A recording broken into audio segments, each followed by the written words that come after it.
Hey,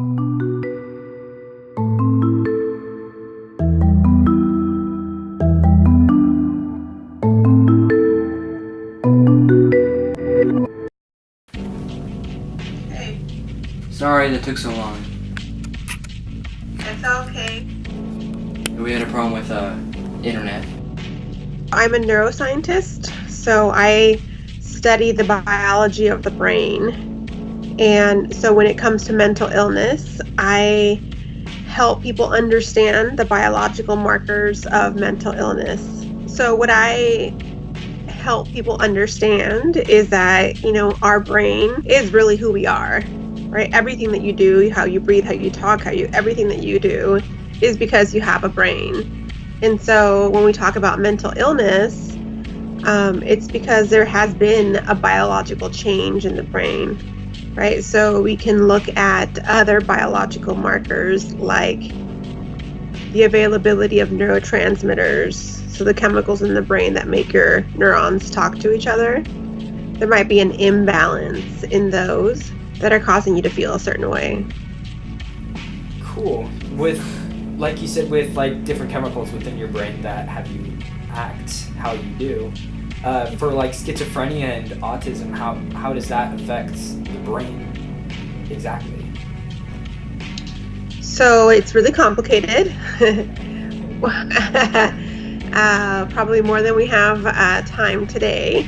But I think one of the easiest ways to categorize the two is to really think about schizophrenia, for example, on a spectrum of like the types of symptoms that people have. So I think the biggest misconceptions, I'm really excited that you guys are doing this project, because the biggest misconception with schizophrenia is that all schizophrenics have hallucinations, right? And so that's definitely not true. So the types of symptoms that someone who has schizophrenia may have will vary.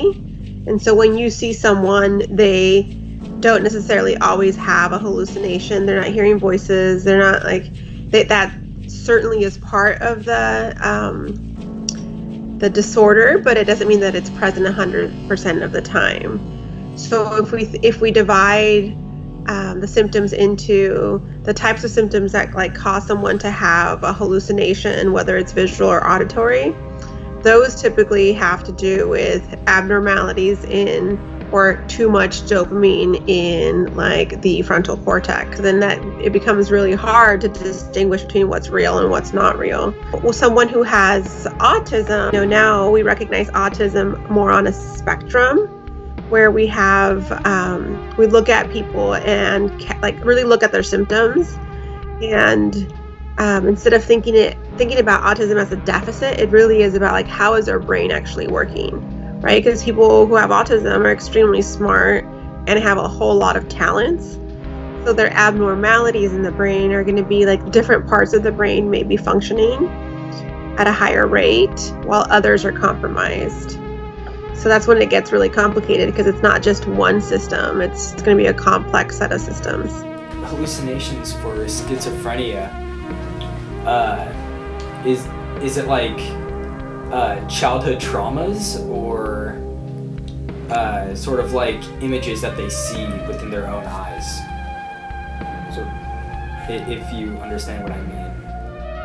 Like, where do they come from, you mean? Yeah. Like, how are they generated? That's a really good question. They tend to vary.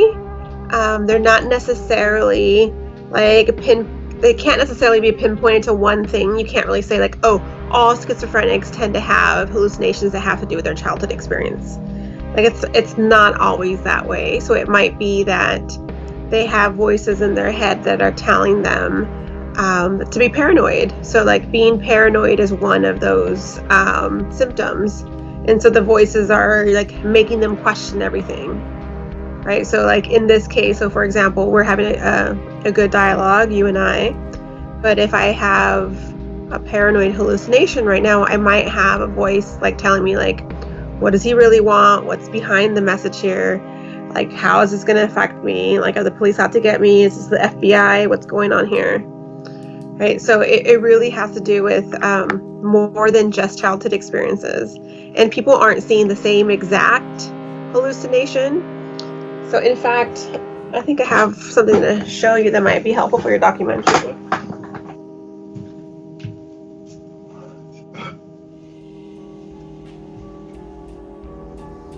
So you can look at, can you see this? Let's see. Okay. So you probably want to, there's this, I'm sure that there's a Google image to this. So this is just like the evolution of someone's drawings as they progress on their symptoms of schizophrenia and then while they were on medication. So you can see that the interpretation, and just in this piece, someone's, paintings have evolved and have become more detailed. So this might be something that you guys are interested in looking at. It's a good example to see like the evolution of the disorder itself and then the interaction between medication and having the disorder.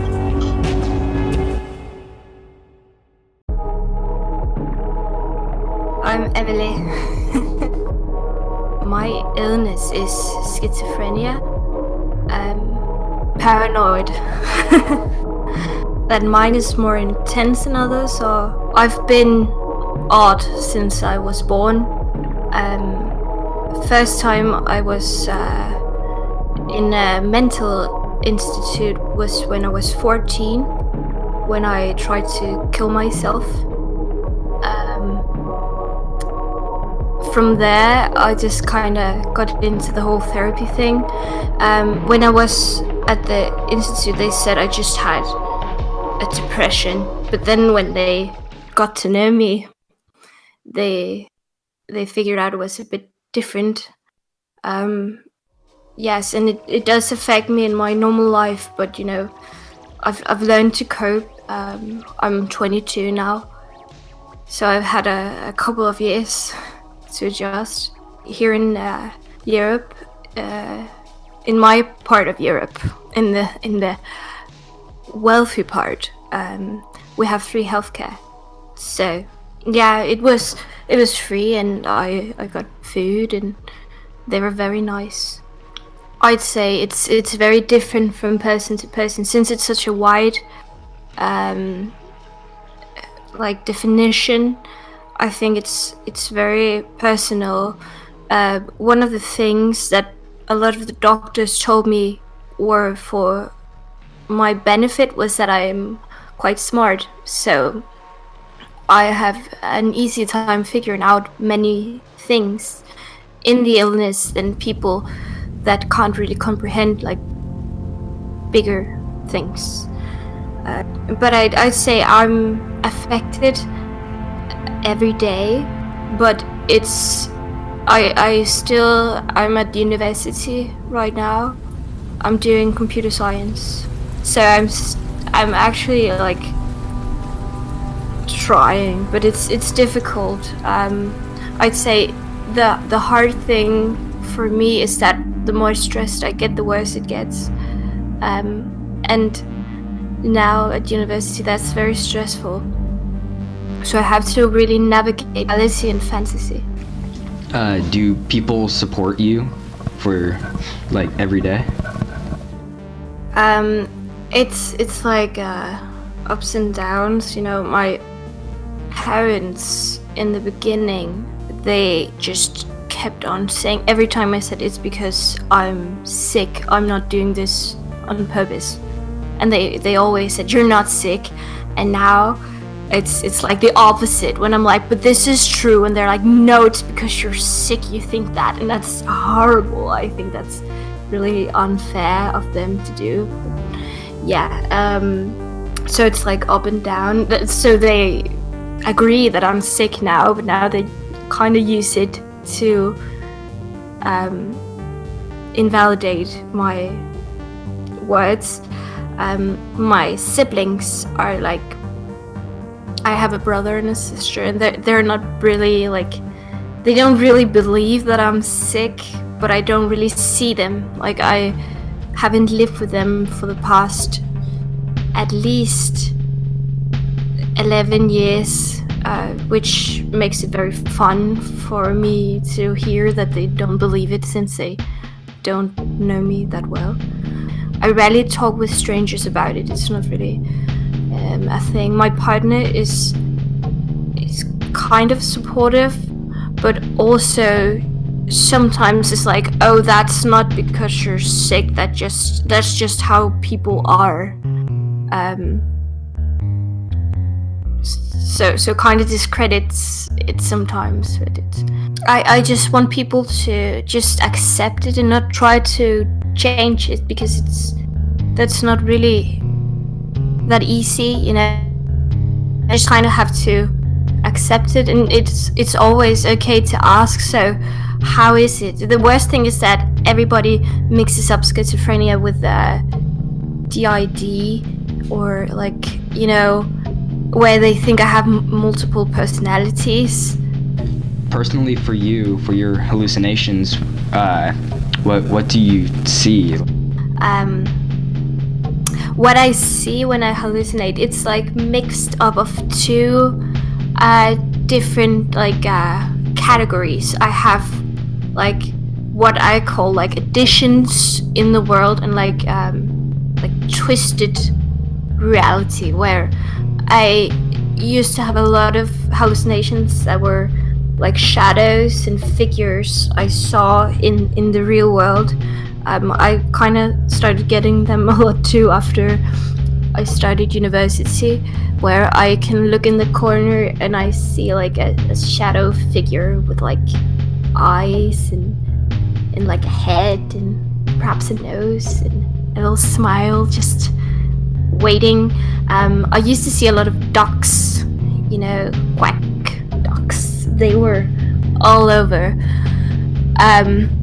But those were the hallucinations I had a lot when I was younger too. When I was around 16, I think, I started getting the twisted reality kinds, where when I look at a person, their head starts to change size, where they can have like their head gets really big or really tiny, and I can't see depth, so they will be the same size as the house behind them, and I can't really see how big things are.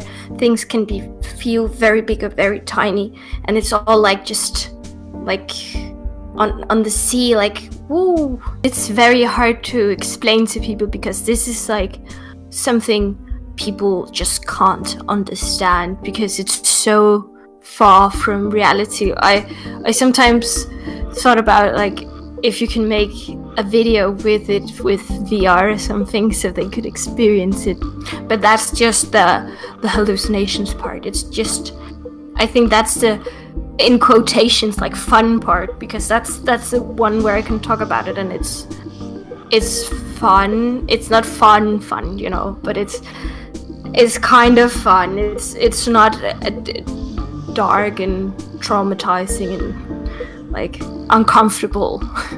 People, from my experience, what I think is that people don't seem to be as uncomfortable with that. They're just kind of like weirded out, where like other things, like some of the other symptoms, where today I drove my bike in front of a moving car just because I got the urge and I didn't die, so that, you know, yeah. And I get a lot of obsessive thoughts, and that's the uncomfortable part, you know. It sounds so bad and unhealthy. What do you think can be done to make people understand these symptoms that you're having mainly? Yeah, I think perhaps some VR could be a way to do it, so they could kind of see. But I think it's very hard for people to understand, and I think it's very hard to make people understand. I think perhaps just, you know, educate people in what the illness is, instead of just going on like serial killers in movies. Do you feel like you're in control most of the time? I feel like I am never really in control of anything, Yesterday I ate a whole bowl of chips and I don't even like them. But I was at like a get together with some friends and I just had to do it, and I wanted to stop because they tasted bad and I don't want to be fat, but I just had to do it and I just had no control of my impulses. Gets worse when I'm stressed and we have exams now. So. And you know, I'm not that delusional. I have some sense of reality, and when I get thoughts about strange things, I am very grounded in what's real. I grew up in a household where no imaginary friends really were allowed. Like, my father is a very hardcore atheist. That's very, very common in my country. So, my mother is a bit more spiritual, but but my father is very hardcore. So there was never any Santa Claus or Jesus or anything like that. And I think since there were never really anything other than science we believed in, there's very strong power in me to like pull me back from strange thoughts. My delusional thoughts are like independent of my regular thoughts, so I can get like a feeling that something is real, and I still know that it's not real. It just feels real. What are some concerns going into your future? I think my biggest concern is having a sick child, because it's very heritage, you know, with the illness. One thing that I spoke a lot with my partner is that he want to move out to the suburbs. We live in a big city, like in the middle of a big city right now. But one thing I told him is that I was a very, very weird child, and the suburbs have really no tolerance for weirdness, and I think I wouldn't have been as sick as I became if I'd grown up a place where there was more room for different people. So that's one of my concerns. If I have a child, will I be able to have it a place where there's room for being a bit eccentric? My concerns are also that I won't be able to finish my study because I get too sick, because I'm getting sicker. I can feel it, but I just have to like somehow like grab onto something and just hope I don't float away. Does your partner help, or at least try to understand what you're going through? Yes, it's very difficult, especially for him. Especially when I'm sometimes having these catatonic moments where I just like kind of float away, I just lay down, and he really want to help me, but he really just can't. He can't really do much, and I tell him that it really helps that he's just there, and I know he's there, and he's taking care of me in the moment, but it's very difficult for him to feel so out of control. I think one of the thing is, sometimes he's like, oh, but it doesn't sound like you're sick, because I don't say, well, right now I don't know what size your head is, and while that is happening, I'm just very insecure about the other people, because I'm panicking because everything is fucked up and I don't know what's happening.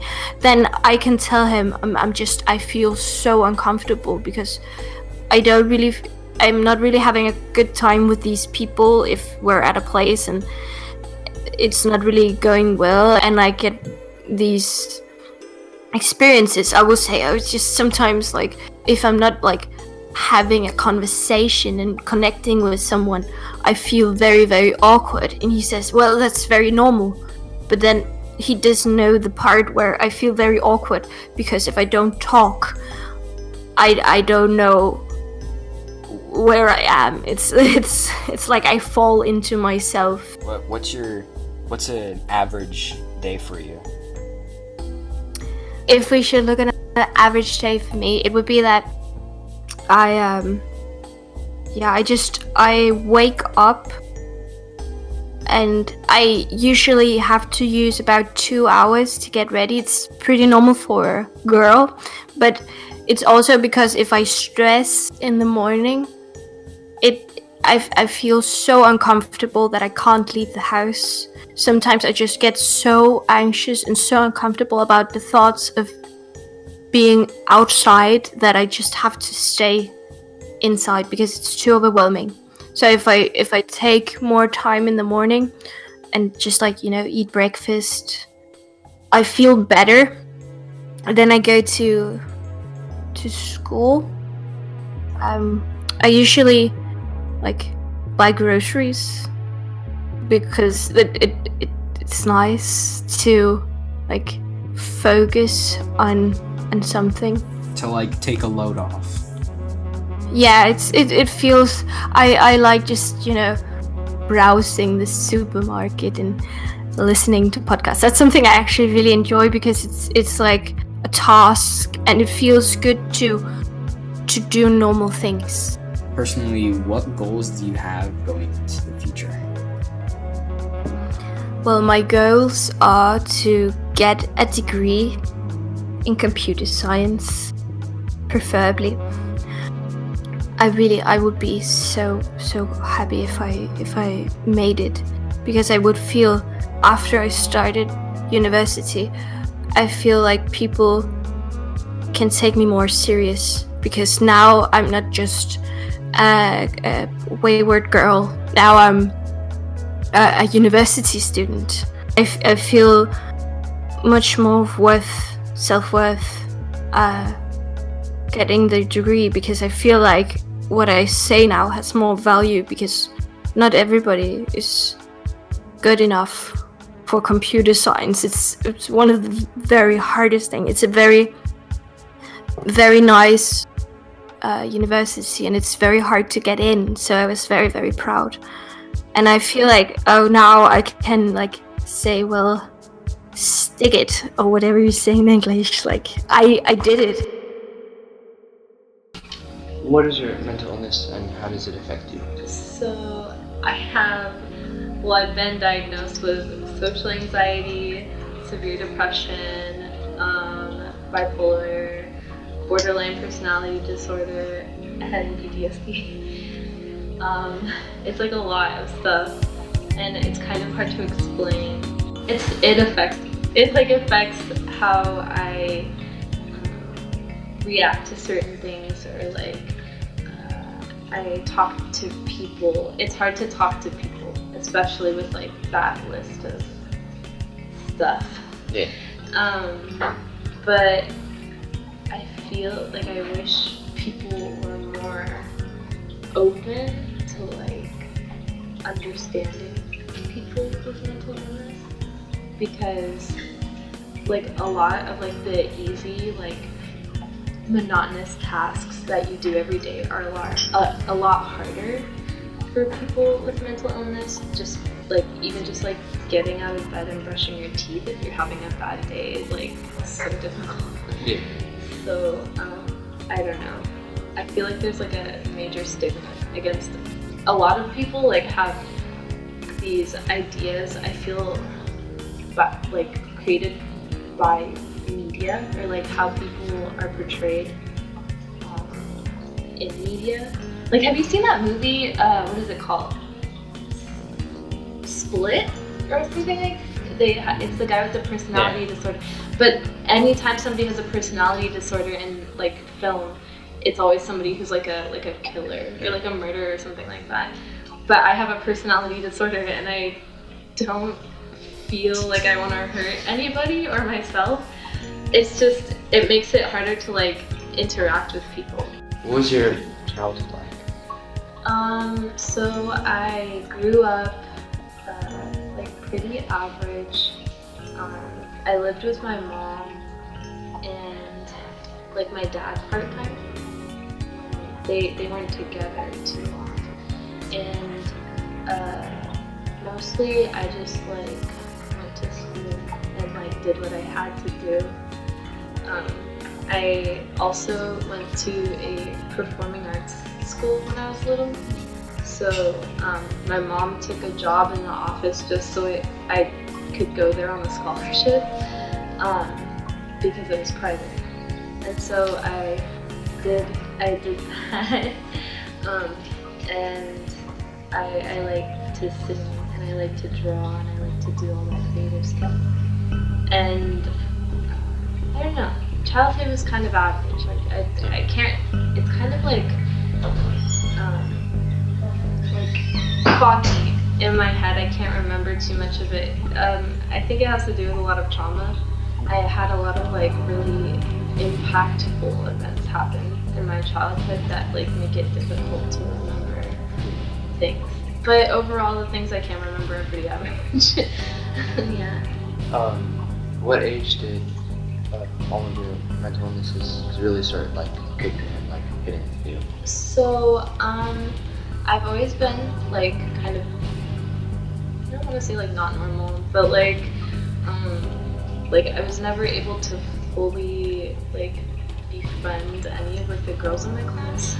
I always thought they were too catty, and my mom was so like angry at me for it because she wanted me to be like fun and really like all that stuff.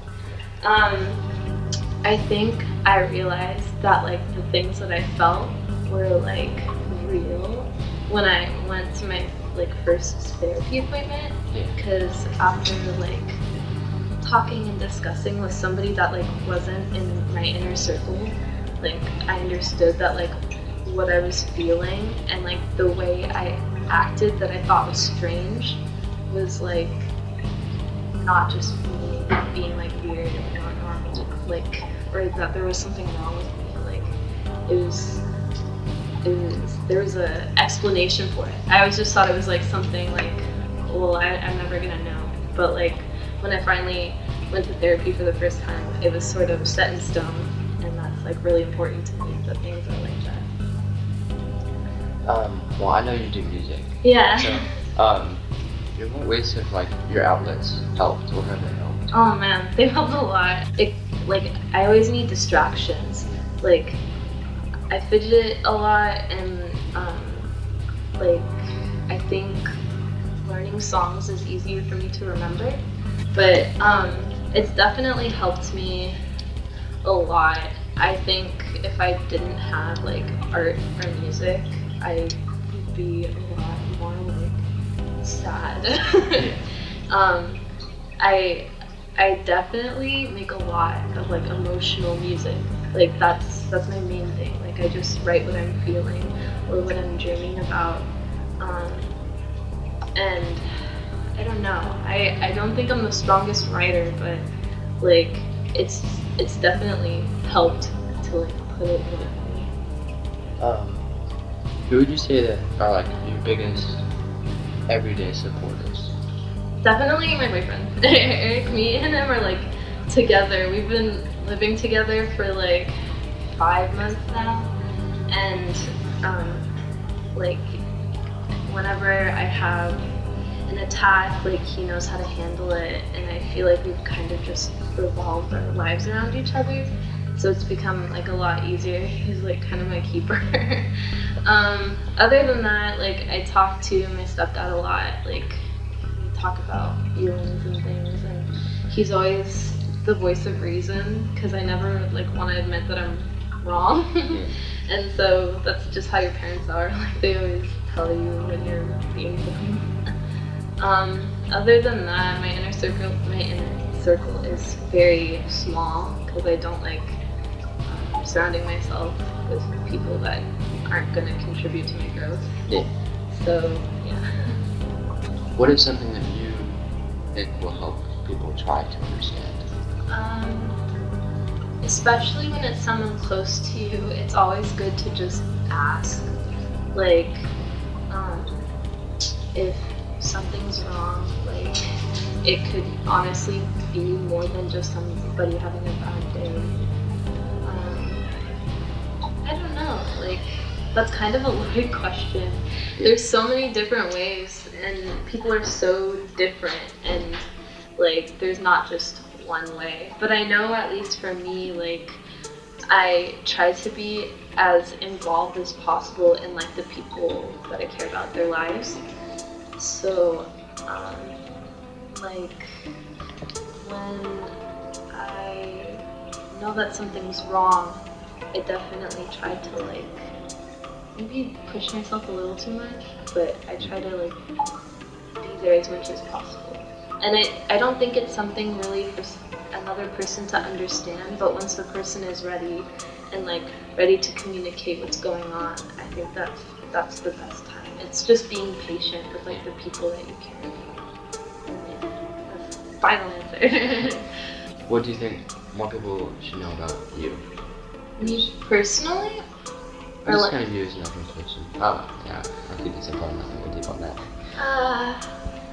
I think that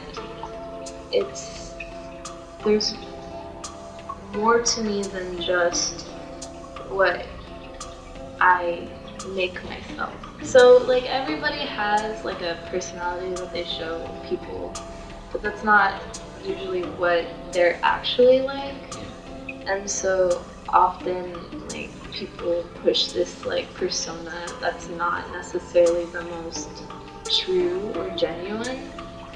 And I know, at least for me and a lot of other people that I know who have like personality disorders, they often feel scared or like uncomfortable with showing how they truly act because they're afraid of like rejection or like abandonment. And so I think like I wish people would know that there's like more to me than just like mental illness, or like I'm a musician and I'm like a pop star or whatever, you know? Like there's like everybody's just human, and it's important to be proud. Do you ever feel like people cast you out because of your mental illnesses? Yes, a lot of the time. I think like, so I get fidgety or I stutter or I say my words wrong because my brain's working so fast that my mouth can't keep up. And so it's definitely like made a lot of people think that I'm like a weirdo. Yeah, it's hard. Do you think people like miss out on that? It's really Yeah, and it's hard because like you're being so sensitive and like vulnerable as a musician, like giving all you can into like your art. But it's hard because when they don't like want to actually put in the effort, but you do. Yeah. It's like you're not meeting halfway. I think it's providing a non-judgmental ear that's compassionate and that you're showing empathy. Right? You don't have to be like, oh, I have that lived experience too. It's not about lying. It's about being empathetic and saying, I understand what you're saying. I might not have experience with it, but let me listen to you and just be there to provide that safe space. And then the second piece is to link them to services. So you mentioned that they might not have the resources. Well, we have a lot of free programs out there. So it's important, if you guys are going to go into this field, to know what those free resources are so that you can pick up on those warning signs, right? Like, say I'm talking to a friend and we're having, I'm being compassionate, I'm being empathetic, and I'm listening to her, but then she starts to tell me that she has a plan to commit suicide. As a good friend, I have to be able to pick up on those cues and say, stop, I need to drive you now to go talk to someone, or I need you to call this number. So like in San Diego, you can dial 211 on your phone and get linked to talk to someone if you're having these suicidal thoughts. So I think that's what it is being a good friend, a good listener, and then knowing when to like provide resources.